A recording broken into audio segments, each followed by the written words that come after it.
And we're getting ready to talk about tithing. One that can go there, just the word, it's a judge-free zone. And go on lower Farquad on them. And we're getting ready to talk about tithing. And we're back. And we're back. And we're back. And we're back. And we're getting ready to talk about tithing. Let's just... This is one for the books. This is one that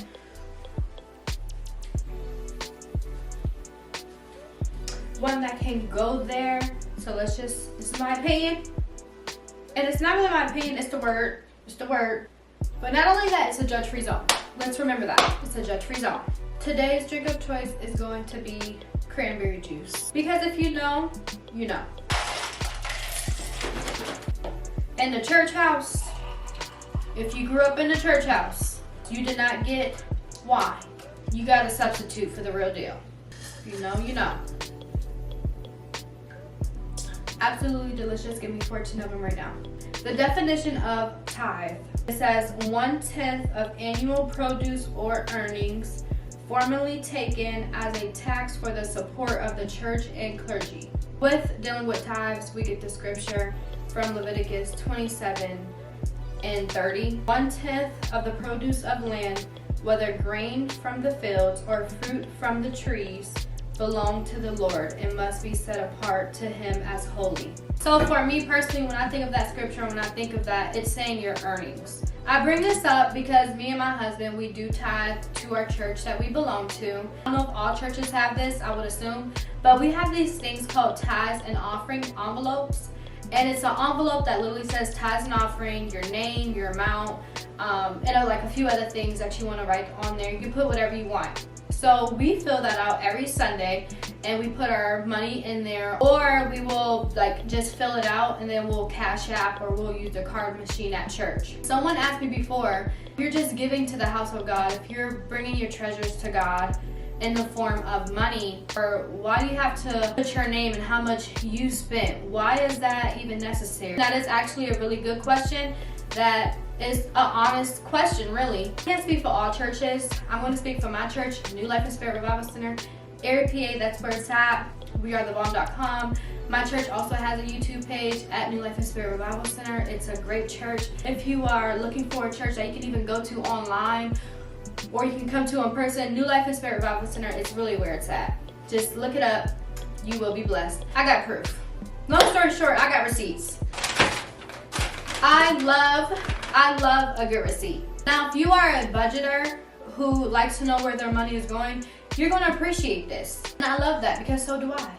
Which is why this year, 2025, I am getting better with budgeting. Because there is no way I should be spending the amount of money on food that I am. That's beside the point. When you give that envelope, it is not for the whole church or anyone else to see. Only 2 people who keep record for you on how much you gave for the year. I don't know if you know this, when you give a certain amount to the church, you're able to include that in your tax return. So if you have an accountant and you're like, hey, I did pretty good giving to my church this year, can you add this? They can add this to your taxes. For me personally, I love it so much. Well, let me tell you what this is. I'm getting ready to talk and I didn't even say what it is. This right here is receipts, evidence, proof, whatever you want to call it. Accountability papers, I don't know. This is a set of papers that was given to me in an envelope, closed up. No one's seen this except for me and my husband. It is a letter that says, New Life and Spirit Revival Center thanks you for your commitment, dedication, and prayers during this year. It says this whole thing, all this like good stuff on here. And then at the end it says, if you have any questions or concerns pertaining to your statement, please contact the office with the office number. At the bottom it says, total givings for 2024. And I love that for me. This is the amount that I put on envelopes. This does not include just the times where I've just given. This is literally just the funds that I have given God in 1 year that I actually put my name on. And honestly, I'm proud. I'm proud. Proud to see that every year, the amount I'm giving God is going up. And I love that for me. I love being able to see this and compare this to last year. One, it shows me that I'm getting better and doing better. And 2, it shows me how good God is. Because instead of it going down, it's going up. So it's showing me that I have made more coin to be able to give to God even more. And I love that for me and my family. Then I love this part too.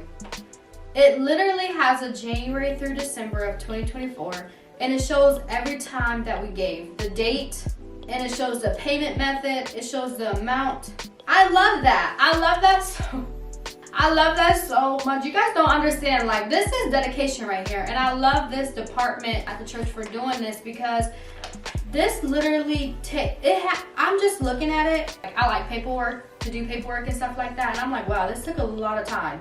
I can only imagine, because this is just for me and my husband. Honestly, this is a lot of work. So they give 2 papers. One, just thanking you for what you have done for the church and just being appreciative for all that you have done. And then the second shows you the days, the time, the methods, the amount. And I'm just like, wow. And that's why, like, for me, it's very important to pay my tithes and offering. But it's also very important for me to write it down, because at the end of the year, I want to see, well, how much did I give God? Because if you're a budgeter, then you know, like, every month, you're like, okay, this is for food, this is for extracurricular activities, this is for vacation, this is for that. And then when you add how much you gave to God, it really puts life into perspective. And then you're able to say, wow, well, that's crazy that I can put this much into getting my hair done and going Laura Farquaad on them and going Miss Edna on them. I can put that much into my hair for the year, but I only gave God $2. Okay, yeah, I need to do better. And they give us that paper like in January so that you can see. And I just love that for me, because I wasn't doing it.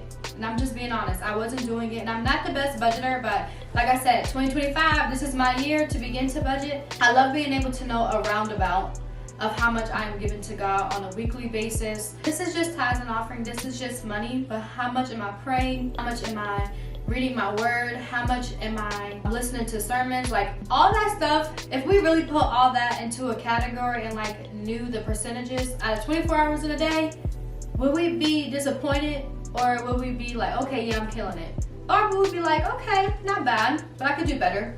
That's the category I am in, where I'm like, okay, I'm doing good here, but not the best here.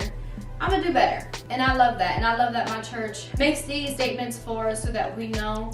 And if you want to give it to your accountant, you're able to do that. And I love that it holds me responsible personally. Seeing what I gave for the year 2025, I'm like, go you. Go you, go babe.